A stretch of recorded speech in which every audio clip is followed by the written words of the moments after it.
Ka Yang, on March 17, 2011, her 7-week-old daughter, Mirabelle Tao, died in circumstances that defied comprehension. Ka was a mother of 4, living with her husband and children in a quiet suburban neighborhood. She had no criminal history. Friends and family described her as gentle, soft-spoken, and devoted. Born in 1981 into the Hmong American community, Ka worked at an architectural firm, balancing career and home life. Outwardly, there were no warning signs, but Ka carried a long battle with epilepsy, a condition she had struggled with since her teens. Frequent seizures left her disoriented, detached from reality, and fearful of her own mind. It was this medical history her defense would later cling to as the explanation for tragedy. That March afternoon, Ka was reportedly alone with Mirabelle for just 11 minutes. Yet in that span of time, the baby's life was taken. When questioned by investigators, Ka initially claimed she had blacked out while holding her infant near a space heater, but medical evidence quickly cast doubt. There were no burns on Mirabelle's clothing, no signs of external fire. Instead, detectives discovered the unthinkable: Mirabelle's pacifier inside the microwave. Confronted, Ka shifted her story. She suggested she might have another personality. Then finally, she admitted she had placed her daughter inside the microwave and turned it on. The trial became a painful examination of intention versus illness. Prosecutors argued that Ka acted deliberately, frustrated by a fussy infant, and that she saw her child as an obstacle to work and routine. Forensic experts testified to thermal injuries, internal damage to the baby's organs consistent with microwave exposure. These injuries, they said, could not have been caused by any heater. Kay's defense argued the opposite, that she had experienced a post-seizure state of confusion, a blackout that left her unaware of her actions. But no medical expert could firmly support such a claim. After 3 weeks of testimony and 1 day of jury deliberation, Ka Yang was found guilty of first-degree murder and assault on a child causing great bodily injury. In December 2015, she was sentenced to 26 years to life in prison. Her 3 surviving children were placed with relatives. Family members spoke of a woman they believed had snapped under the weight of illness and circumstance. Prosecutors called her actions deliberate.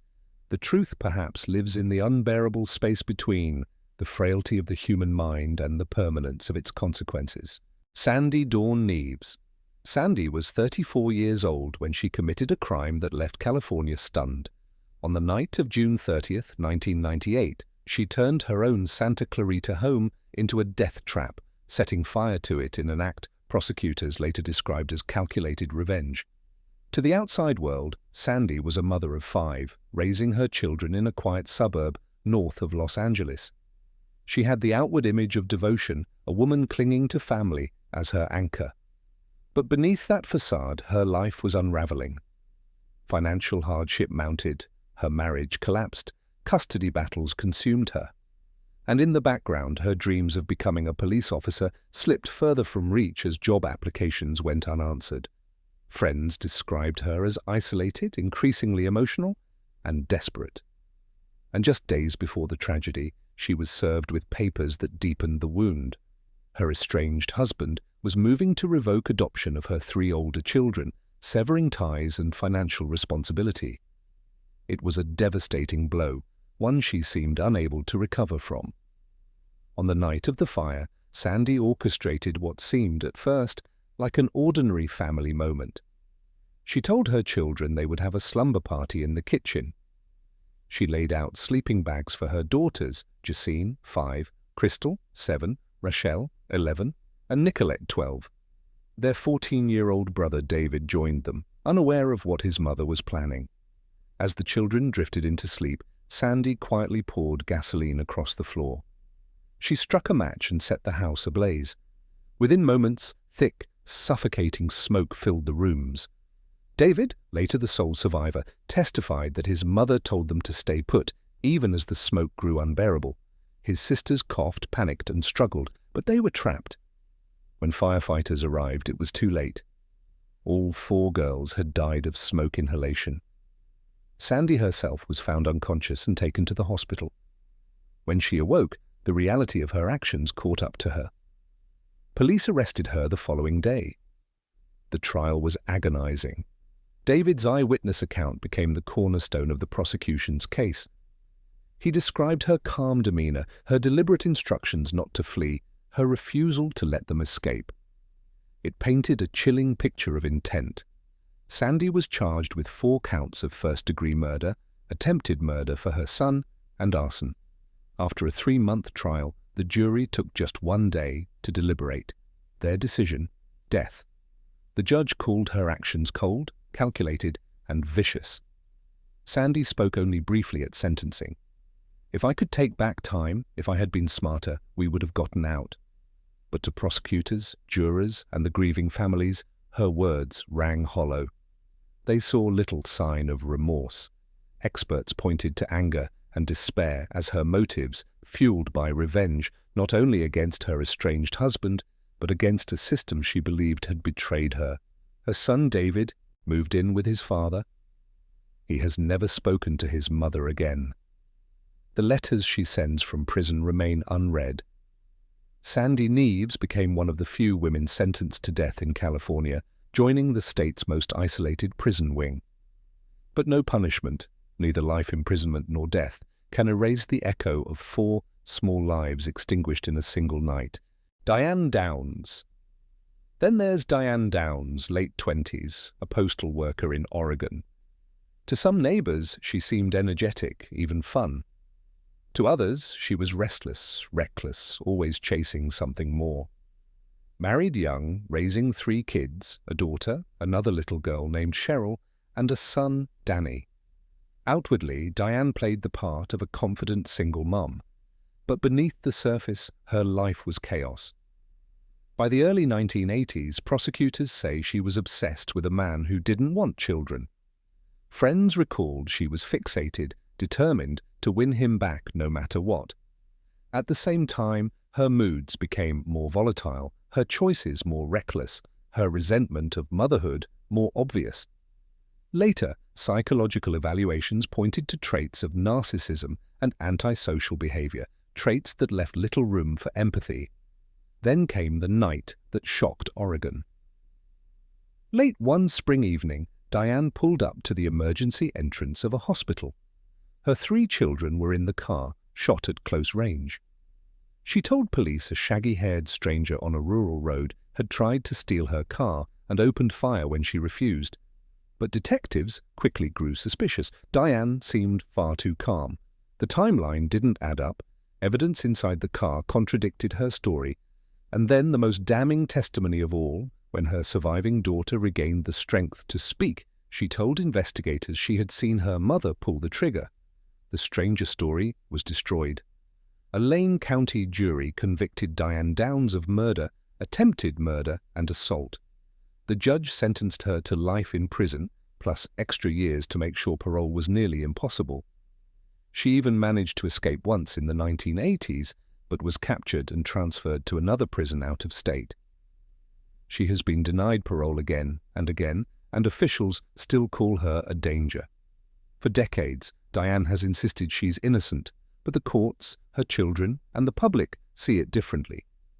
Jurors accepted a chilling truth. She tried to kill her kids because they stood in the way of the life she wanted. And that's the heart of the story. A mother's first duty is to protect. Diane Downs chose herself. 1 child dead, 2 scarred forever. And a betrayal so deep, no sentence could ever truly measure it. Andrea Yates. A name that shook America. Andrea Pierre Yates was a 36-year-old former nurse living in Houston with her husband, a NASA engineer, and their 5 children. To friends and neighbors, she seemed gentle, quiet, and completely devoted to being a mother. But behind that picture-perfect image was a much darker reality. For years, Andrea battled crushing postpartum depression and terrifying episodes of psychosis. She had been hospitalized multiple times, had attempted suicide, and cycled through medications. Doctors were gravely concerned, not just for her, but for her children. One psychiatrist even warned her, do not have more kids. The risk of relapse was too high, but life didn't stop. And when Andrea's father died in the spring, her fragile mental state collapsed further. She withdrew, stopped taking her medication, and became obsessed with religious punishment. At one point, she even filled a bathtub, later admitting to police she had thought about drowning the children. Her doctors urged constant supervision. But on a June morning in the early 2000s, that watchful eye wasn't there. After her husband left for work, Andrea filled the bathtub once again. One by one, she drowned her 5 children, 7 years old, 5, 3, 2, and a baby only 6 months old. She then calmly called 911, phoned her husband, and laid the children's bodies together on a bed. Prosecutors later argued that arrangement showed chilling deliberation. Police arrived within minutes. Andrea confessed on the spot. At trial, prosecutors went after the death penalty. A jury instead gave her life in prison, but the case didn't end there. A star prosecution witness had lied on the stand. The conviction was overturned. In her retrial, Andrea was found not guilty by reason of insanity. Experts described her condition as a textbook case of postpartum psychosis, delusions, paranoia, and a mind so broken she could not grasp right from wrong. She was committed to a psychiatric hospital where she remains to this day. Andrea Yates's story became one of the most infamous examples of postpartum psychosis in American history. But no verdict, no label, can erase the truth. 5 children lost their lives, and that tragedy stands as a haunting reminder. When the warning signs are there, ignoring them is not just dangerous, it can be fatal. Lashaun Harris. She was only 23 years old when her story became one of San Francisco's most heartbreaking tragedies. A former certified nursing assistant, she was also the mother of 3 young boys. Family, friends, and neighbors described her as quiet, deeply religious, and devoted to her children. But beneath that exterior, Lashaun was unraveling, trapped in a battle with severe mental illness that the system failed to fully address. Born in 1982 in Oakland, California, she grew up in a difficult environment. At just 16, she became a mother, giving birth to her first son. Those close to her remembered her as shy, obedient, and not prone to trouble. As she entered adulthood, she worked hard to provide for her children. But by her early 20s, troubling signs emerged. Lashaun's behavior shifted: uncontrollable laughter, hallucinations, disturbing religious delusions. She was diagnosed with paranoid schizophrenia and hospitalized multiple times between 2004 and 2005. Doctors prescribed medication, but without consistent follow-up care, her condition worsened. On October 19, 2005, Lashaun boarded a train with her 3 sons, 6-year-old Treshaun, 2-year-old Toronto Jr., and 16-month-old Joshua. They arrived at San Francisco's bustling Embarcadero waterfront. To passers-by, they looked like a family enjoying a day out. They shared hot dogs, strolled by the pier, and laughed together. But as the sun set, witnesses saw something chilling. Lashaun calmly began undressing her children near Pier 7. Her oldest son cried out, "No, Mommy, no." But she did not stop. One by one, she lifted her boys and dropped them into the San Francisco Bay. Toronto Jr.'s body was recovered hours later. The bodies of Treshaun and Joshua were never found. When police located Lashaun, she was pushing a stroller filled with her children's clothes. When asked where the boys were, she answered calmly, "They're with their father." She later told investigators she believed God had commanded her to send her children to heaven. Crayon-colored letters she had written to her sons asked how heaven was and whether they were doing well. Her demeanor was eerily calm, disconnected, as though she truly believed what she had done was righteous. Lashaun was arrested and charged with 3 counts of murder.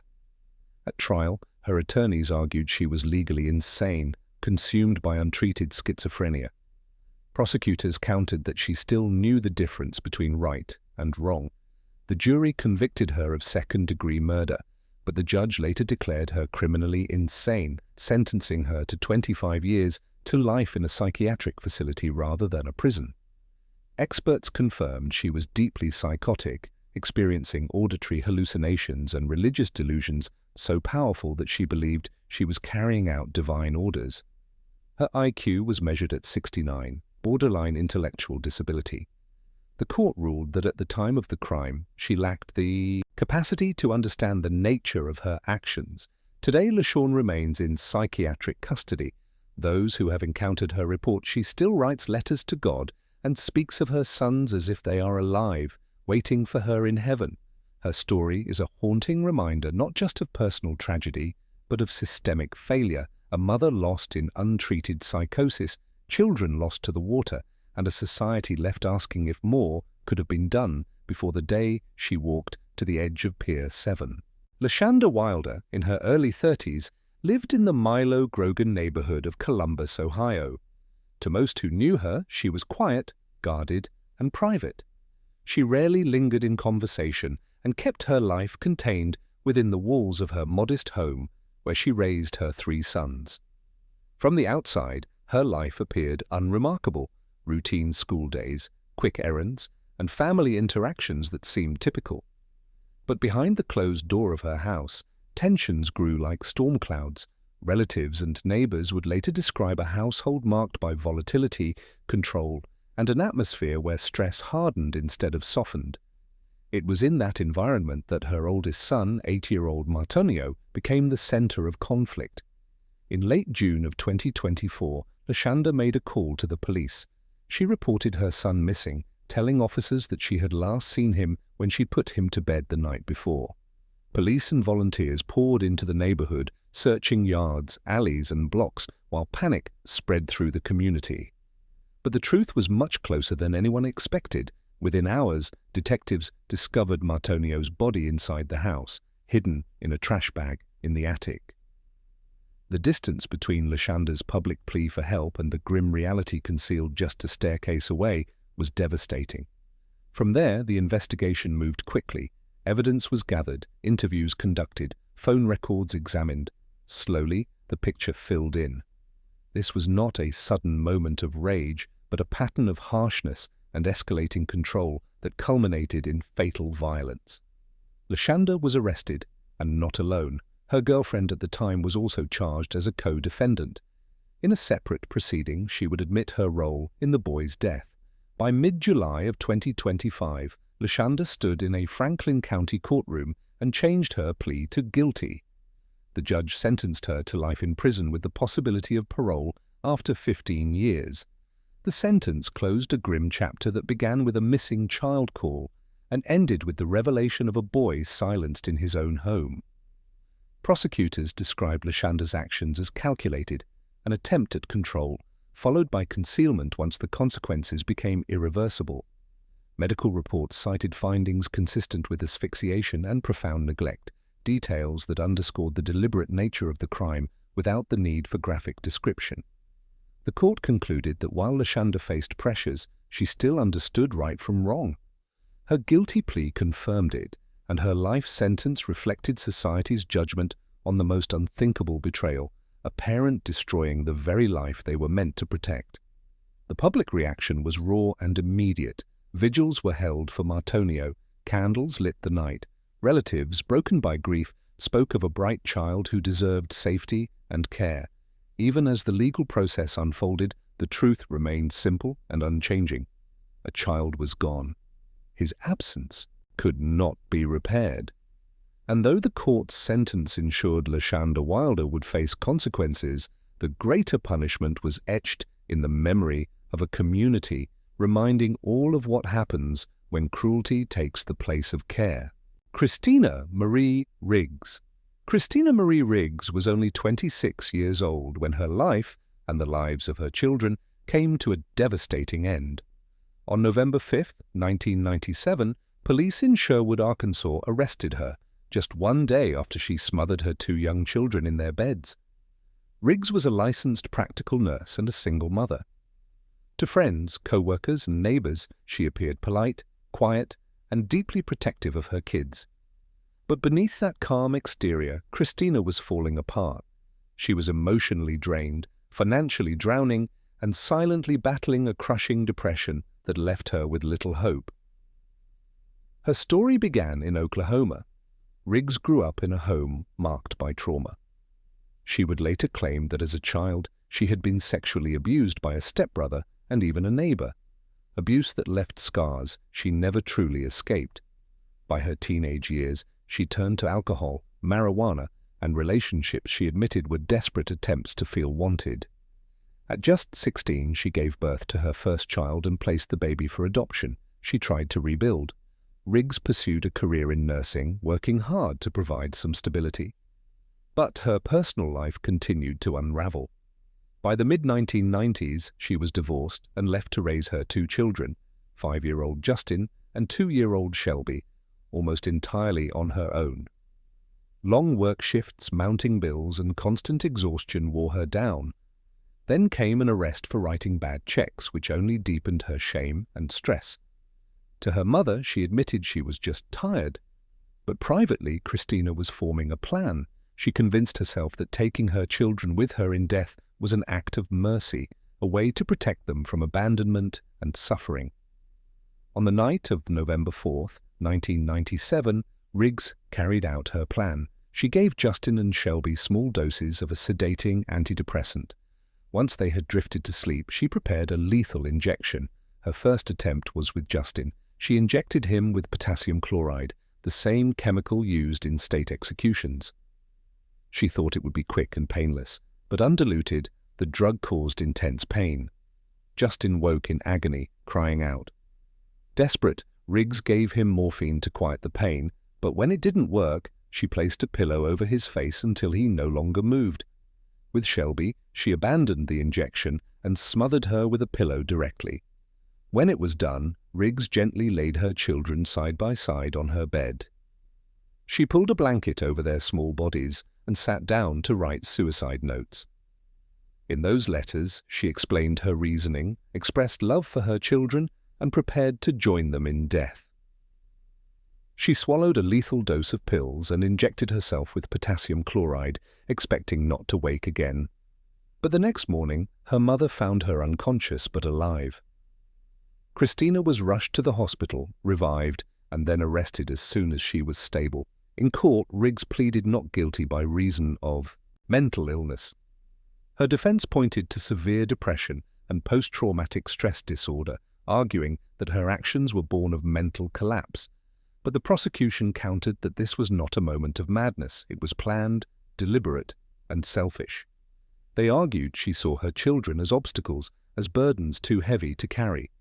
The jury deliberated for less than an hour. Their verdict, guilty on 2 counts of capital murder. But what shocked the courtroom came next. During sentencing, Christina told her attorneys not to present any mitigating evidence on her behalf. She looked directly at the jury and told them, "I want to die. I want to be with my babies." The jury granted her request. Riggs became the first woman executed in Arkansas in over 150 years. On May 2, 2000, Christina Riggs was executed by lethal injection. Her final words were filled with sorrow and resignation. "There is no way, no words to express how sorry I am. I love you, my babies." To the very end, she believed that death was her punishment and her only path to peace. Tierra Capri Gobble, a name remembered across Alabama for a crime so brutal that even seasoned detectives were shaken. She was just 21 years old at the time, young, unemployed, and already marked by a childhood of trauma, instability, and loss. She had no steady job, few meaningful relationships, and a reputation for being volatile. On the surface, Tierra seemed like a struggling young mother trying to rebuild. In reality, she was already known to child welfare authorities. By 21, she had given birth to multiple children. One by one, they were removed from her custody amid repeated allegations of neglect and abuse. Her infant son, Phoenix Cody Parrish, ended up in the care of her great-uncle, Edgar Parrish. The court had been clear Tierra was not to have access to Phoenix, and Edgar was not to leave the state with the child. But rules were broken. Edgar moved to Alabama, taking Phoenix with him, and soon allowed Tierra and her boyfriend to move into the home. That decision proved fatal. On the morning of December 15, 2004, tragedy struck. Tierra walked into Phoenix's room and found him unresponsive. She called a friend, Tori Jordan, who in turn alerted Edgar.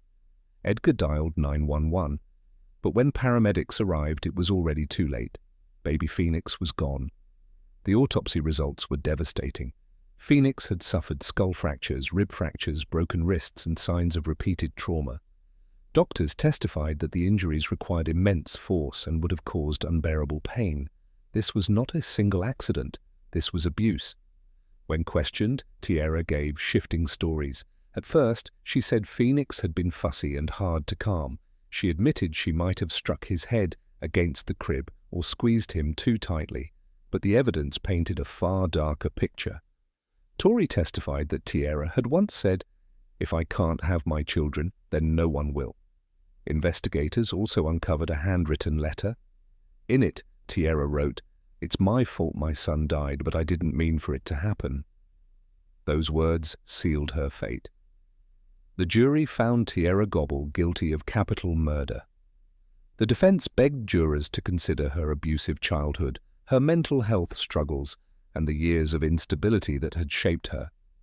But the prosecution emphasized the cruelty, the repeated trauma, and the helplessness of the victim. In the end, the jury voted 10-2 for the death penalty. On December 1, 2005, the judge upheld that recommendation. Tierra became one of the very few women on Alabama's death row. Psychological evaluations described her as emotionally unstable, scarred by trauma, and resentful toward the system that had taken her children away. But even those experts agreed this was not a sudden outburst of rage. This was prolonged abuse. The court used the harshest words it could: heinous, atrocious, and cruel. Words reserved for crimes that defy comprehension. And perhaps that is what makes this case linger, not just the horror of a baby's final moments, but the betrayal at its core. A mother is supposed to nurture and protect. Instead, Phoenix's life ended in pain, in the very place he should have been safest. "It's my fault," Tierra wrote. But was it only hers? Or does some fault also lie with every missed warning, every intervention that failed, every chance given that went nowhere? In the end, the justice system had its answer. Phoenix Cody Parish was gone, and Tierra Gobble would face the ultimate penalty. A child silenced, a family shattered, and a reminder that when Veronica Youngblood. Ms. Youngblood was a mother living in McLean, Virginia, in her late 30s at the time of sentencing. To those who passed her in the hallways of her apartment building or watched her quietly run errands with her daughters, she appeared reserved, guarded, even ordinary. Her life seemed built around the small circles of motherhood, school days, home routines, and moments in the community. But when the courtroom lights turned on her, a fuller portrait came into focus. Veronica's life began far away in Argentina, where she endured a childhood scarred by abuse, hardship, and neglect. She became a mother as a teenager, carrying the burdens of responsibility before she was fully grown herself. Years of struggle followed her into adulthood, and while she sought to build a stable life, the fractures from the past seemed to shadow her every step. By the time her marriage collapsed, the weight of divorce, financial strain, and a bitter custody battle were pulling her household apart. What neighbors saw as a calm exterior was in reality a tightening knot of anger, despair, and fear. In the weeks before the killings, prosecutors would later argue, the signs of planning began to surface.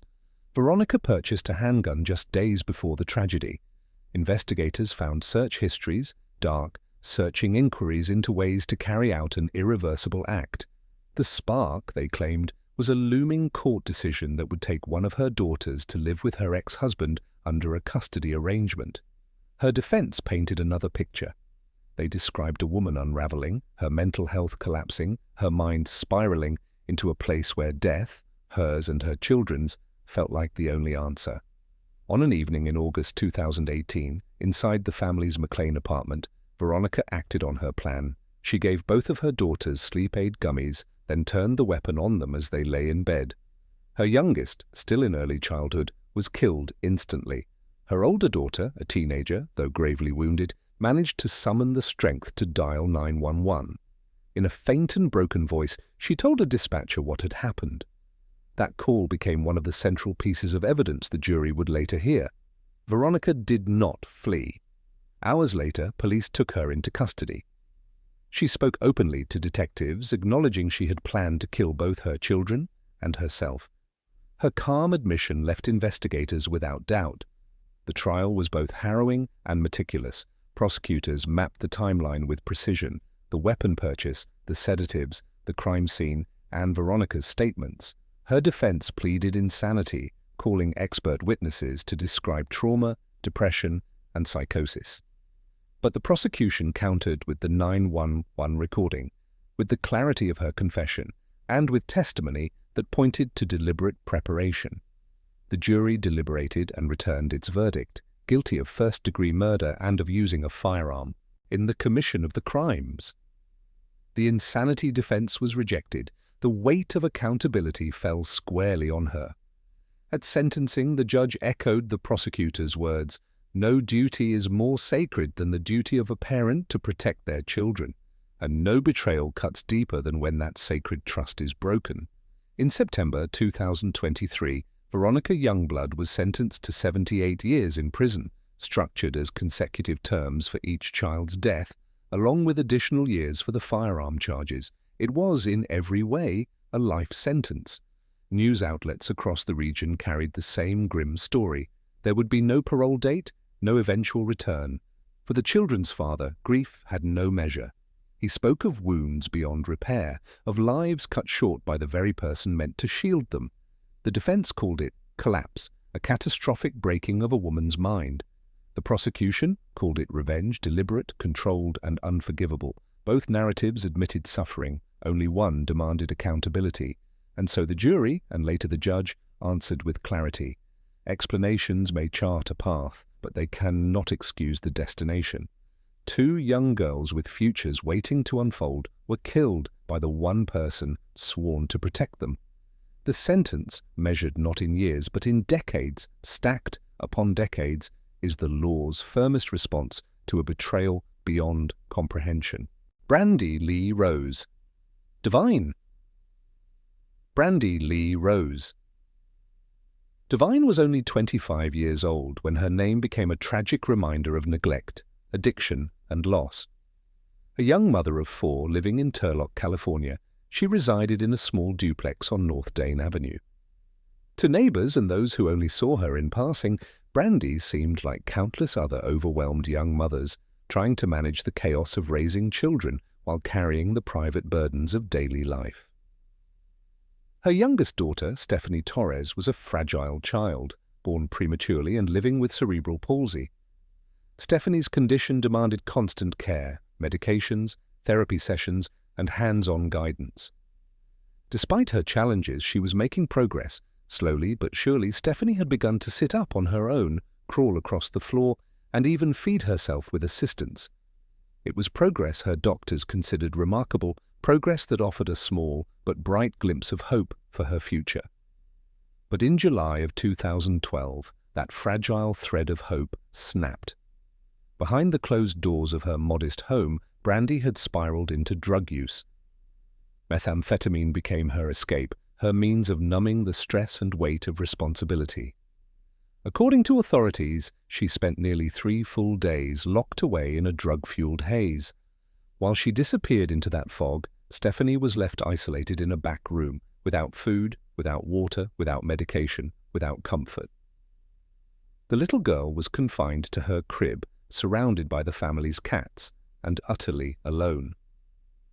On July 16, 2012, neighbors heard Brandy screaming. When help arrived, the scene was devastating. Stephanie lay unresponsive in her crib.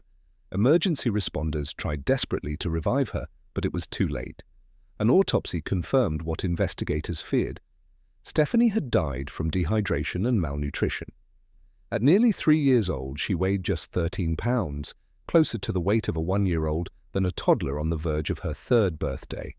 The pathologist testified that her body bore unmistakable signs of prolonged neglect. The conditions inside the home told their own story. The air reeked of animal waste. Stephanie's room was cluttered with filth, her environment reduced to chaos. When questioned, Brandy admitted she had not even opened the door to her daughter's room since the prior Friday. Days had passed, and she had left her medically fragile child entirely alone. Brandy was arrested immediately and charged with second-degree murder, felony child cruelty, and drug use.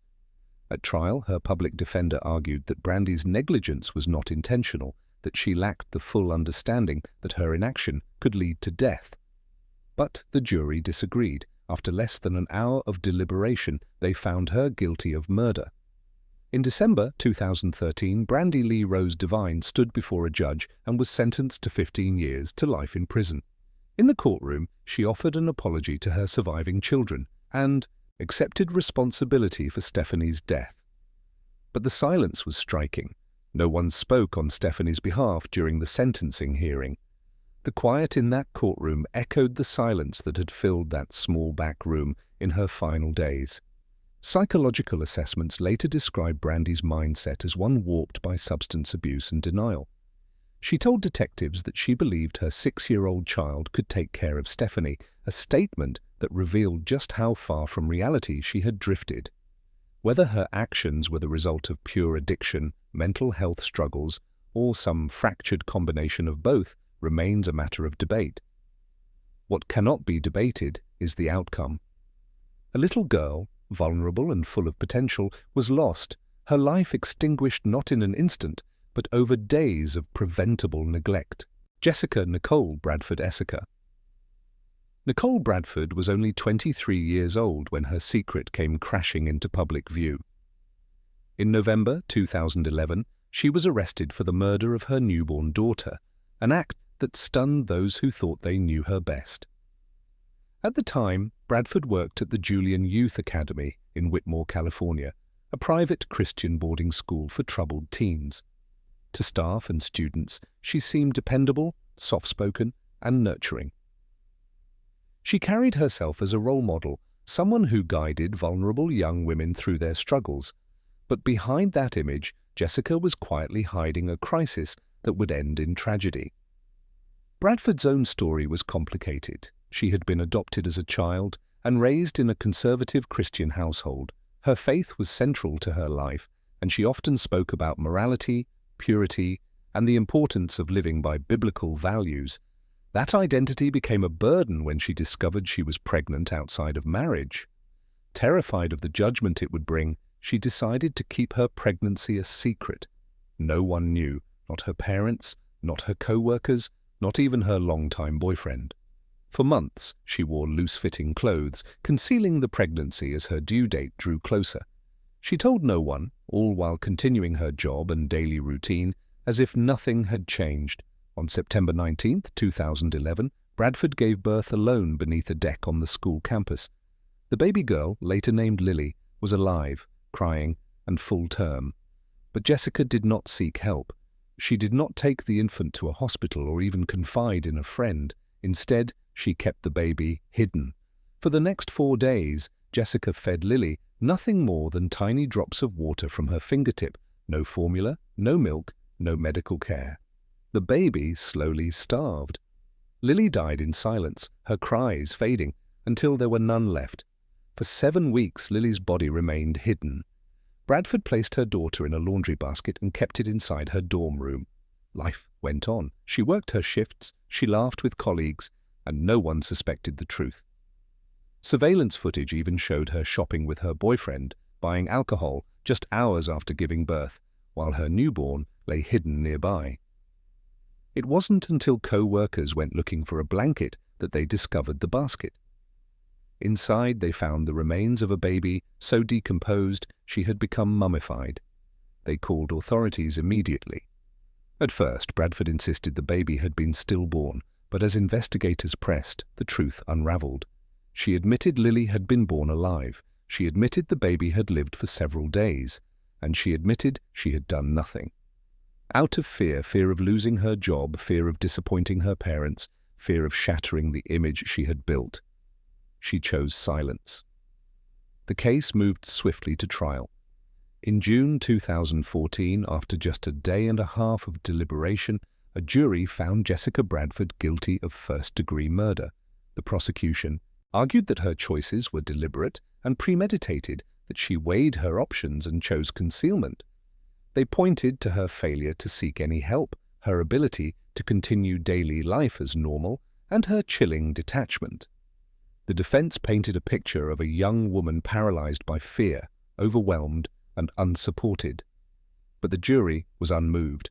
Bradford was sentenced to life in prison. Psychological experts never gave a formal diagnosis, but prosecutors highlighted her emotional distance. She had not even given the child a name until after the autopsy forced her to acknowledge the baby's existence. In her own words, she admitted, "If I named her, it meant she was real." Jessica Bradford's story was not one of sudden violence or uncontrolled rage. It was quieter, colder. It was a story of denial, paralysis, and neglect that stretched over days until a helpless infant faded away. In the end, the tragedy lay not only in what Jessica did, but in everything she refused to do. And as the courtroom closed on her fate, one haunting question remained. How could someone trusted, admired, and looked up to by others become the architect of such a silent, secret, devastating loss? Carol Coronado, a name that still echoes in Los Angeles County when people talk about the darkest side of motherhood. She was a stay-at-home mother in her early 30s, living with her husband and their 3 little girls in a modest home near West Carson in the South Bay area. To anyone passing by, they were an ordinary family. A young couple struggling with bills, late nights, and the endless needs of infants and toddlers. Neighbors would later tell reporters that nothing seemed unusual, that the Coronados blended in like anyone else trying to make life work. But inside that small house, Carol's world was coming apart. Relatives described her as a devoted mother, but also as overwhelmed, emotionally exhausted, and sinking deeper into a fragile state of mind. They noticed her pulling away, becoming quieter, her once steady presence giving way to withdrawal. It was a change only recognized in hindsight, when the horror that followed gave every subtle detail a terrifying weight. In the weeks leading up to May 2014, questions about Carol's mental health grew louder. Some wondered if she was battling postpartum depression. Others feared it was something worse, postpartum psychosis, a rare but devastating disorder that can twist reality and drive delusion. After her arrest, psychiatric experts pointed to exhaustion, paranoia, and disorganized thinking. Her husband, shattered by what happened, publicly begged for people to see the truth as he saw it. Not a monster, but a woman whose mind had collapsed under unbearable strain. He wanted treatment, not punishment. But the law saw it differently. Prosecutors stood firm. They told the court that however troubled Carol might have been, she still understood her actions, and she carried them out with intent. That clash between medical interpretation and legal responsibility would shape the entire trial. On a late May afternoon in 2014, the tragedy unfolded. Inside the Coronado home, Carol killed her 3 daughters, a toddler, a baby barely over a year old, and an infant, her own children. No graphic detail is needed. The simple truth of who they were and what happened is enough to break the heart.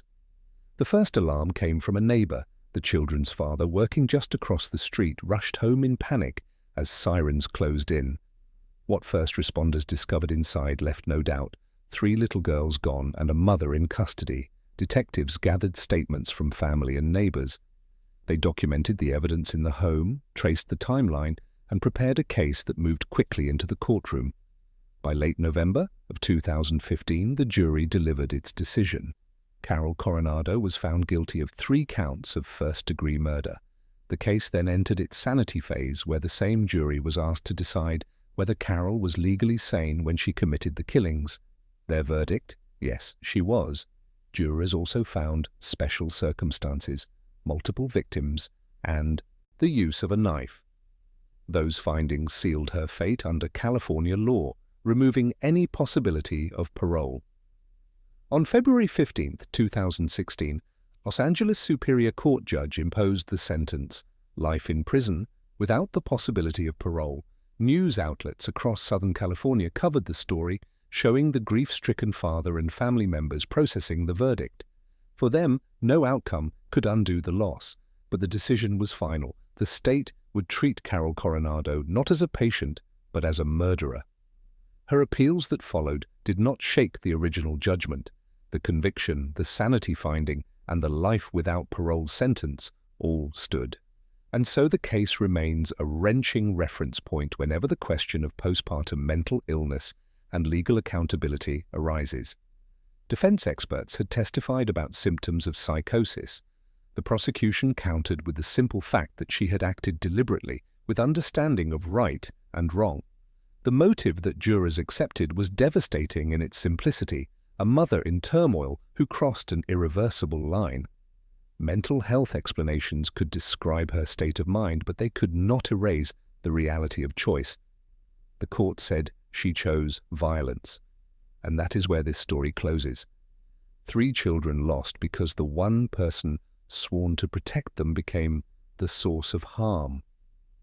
The life without parole sentence is not just punishment, it is a recognition of betrayal and a promise to society that crimes against the most defenseless will be met with the harshest judgment the law allows. Let their names, their faces, and their brief lives remain at the center of memory, long after the courtroom closed.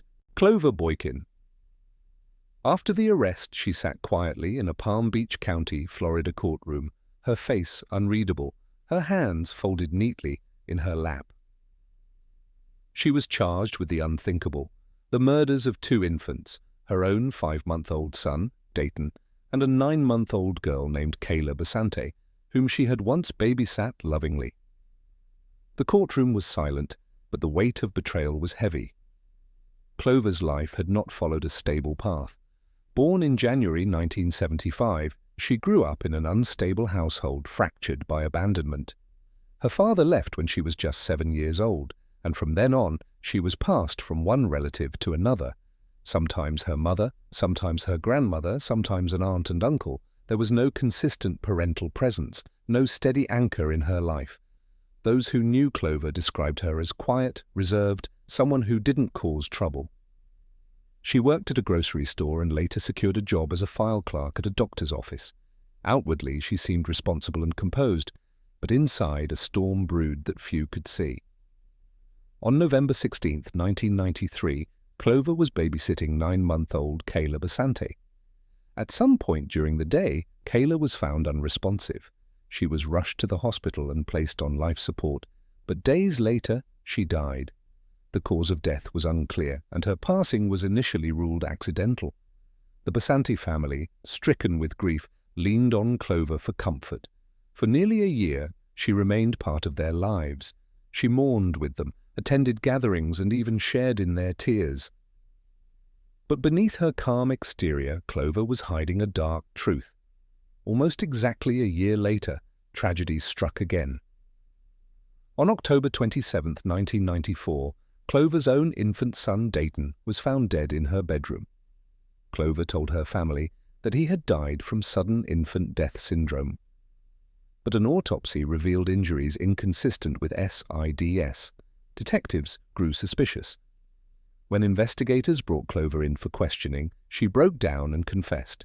Not only had she killed Dayton, but she also admitted that she had been responsible for Kayla's death the year before. Her confession stunned detectives. She explained that she had been haunted by recurring dreams, tormented by memories of childhood trauma, and overwhelmed by feelings of abandonment. She described one nightmare in which she mistook her son for her abusive father and lashed out violently. She said that in the case of Kayla, she acted in a moment of rage after feeling emotionally rejected by her boyfriend at the time. "I'm evil," she told detectives. She thanked them for stopping her, admitting she might have gone on to hurt others if they hadn't intervened. The courtroom listened in stunned silence as her words were read aloud. The legal outcome was swift and severe. Clover Boykin pleaded guilty to first-degree murder in Kayla's death and second-degree murder in Dayton's. She was sentenced to life in prison with a minimum of 25 years before she would even be eligible for parole, plus an additional 40 years served concurrently. For the Basanti family, that sentence was not enough. They expressed outrage that parole was even an option. For them, the idea that she might one day walk free was unbearable. Psychological experts pointed to Clover's fractured childhood, her trauma, her desperate need for attention, and her emotional instability.